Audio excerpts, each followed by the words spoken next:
Did you know that some of the most valuable coins in America might be hiding in your pocket change? I'm not talking about ancient Roman denarii or Spanish doubloons, I'm talking about coins minted within our lifetime that are worth thousands of times their face value. Today, we're examining two extraordinary nickels from the early 1970s that have coin collectors and investors scrambling to check their collections and change jars. The 1973 and 1974 Jefferson Nickels, seemingly ordinary coins that can be worth extraordinary sums under the right circumstances. Welcome back to Numismatic Treasures, where we uncover the stories, histories, and values behind America's most fascinating coins.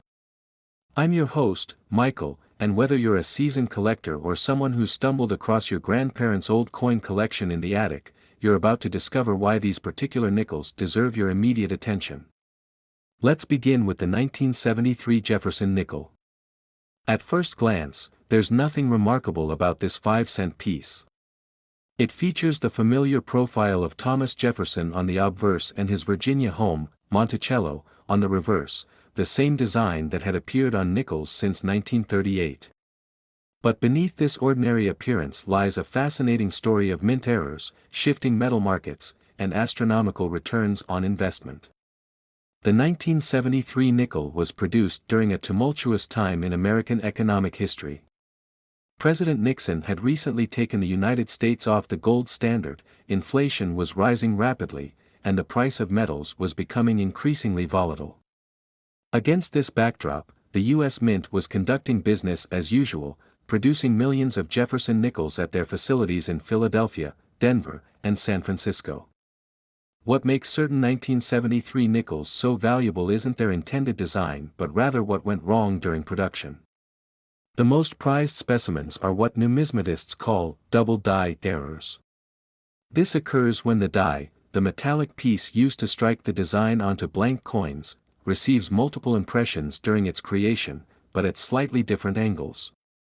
The result is a coin where portions of the design appear doubled or overlapped. The 1973 double die nickel shows this doubling most prominently in the inscriptions.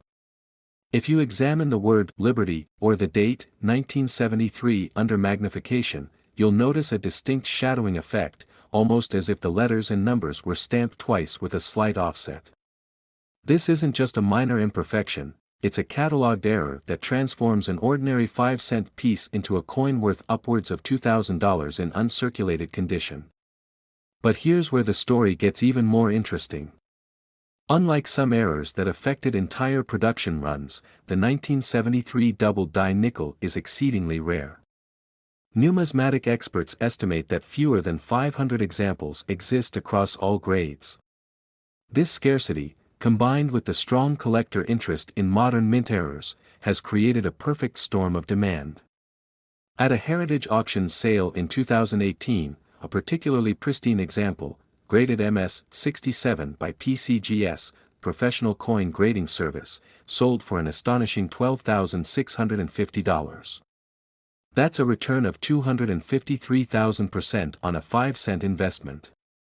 Even examples in circulated condition, showing visible wear from passing through countless hands and cash registers, can command $500 to $1,000 if the doubling is strong and easily visible.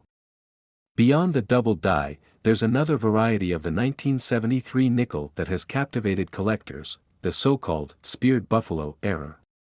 Wait, there's no buffalo on a Jefferson nickel, right? Correct, but this nickname refers to a pronounced die gouge that appears as a line through Monticello on the reverse. While not as valuable as the double die variety, these speared nickels still sell for $50 to $200 depending on condition and the prominence of the error. What makes hunting for these valuable 1973 nickels particularly exciting is that they were produced in large numbers, over 384 million from the Philadelphia Mint alone, and distributed into general circulation. Unlike some rare coins that were snatched up by collectors immediately upon release, these error coins entered everyday commerce. This means examples could still be found in circulation today, mixed in with ordinary nickels in cash drawers, coin jars, and bank rolls across America. The condition of your 1973 nickel dramatically affects its value, perhaps more so than with many other collectible coins. A doubled die nickel in circulated condition might bring $400 to $800, but the same coin in mint state could fetch thousands.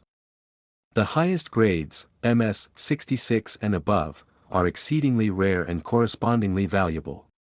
To properly evaluate condition, professional graders look at several factors. First is the preservation of the original mint luster, that distinctive sheen that fresh coins exhibit. They also examine the coin for contact marks, tiny nicks and scratches that occur when coins bump against each other. On the Jefferson nickel, certain areas serve as test points for wear, Jefferson's cheek and hair on the obverse, and the steps of Monticello on the reverse. A full steps designation, meaning all the steps on Monticello are clearly defined, can significantly increase a coin's value. One fascinating aspect of the 1973 nickel that even seasoned collectors might not realize relates to its metal composition.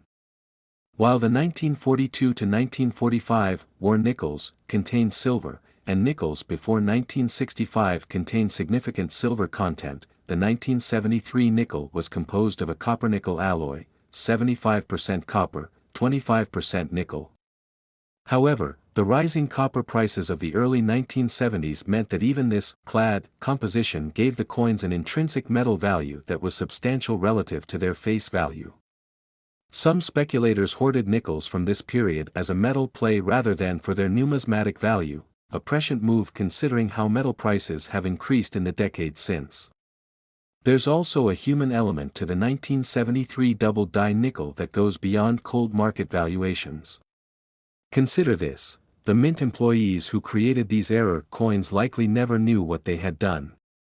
The doubling effect, while obvious under magnification today, would have been difficult to detect with the naked eye during the high-speed production process. It wasn't until collectors began examining these coins under magnification that the errors were discovered and catalogued. This brings up an intriguing question that has fascinated philosophers and collectors alike: what gives a coin its value? Is it rarity? Historical significance? Artistic merit? Or simply what another collector is willing to pay? The 1973 double die nickel embodies this philosophical conundrum perfectly.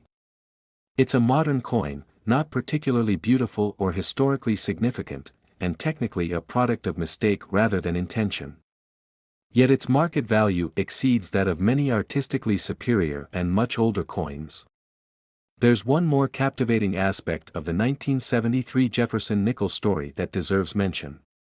Despite sophisticated modern minting processes, these valuable errors still occurred and escaped into circulation. This represents both a failure of quality control and a triumph for collectors.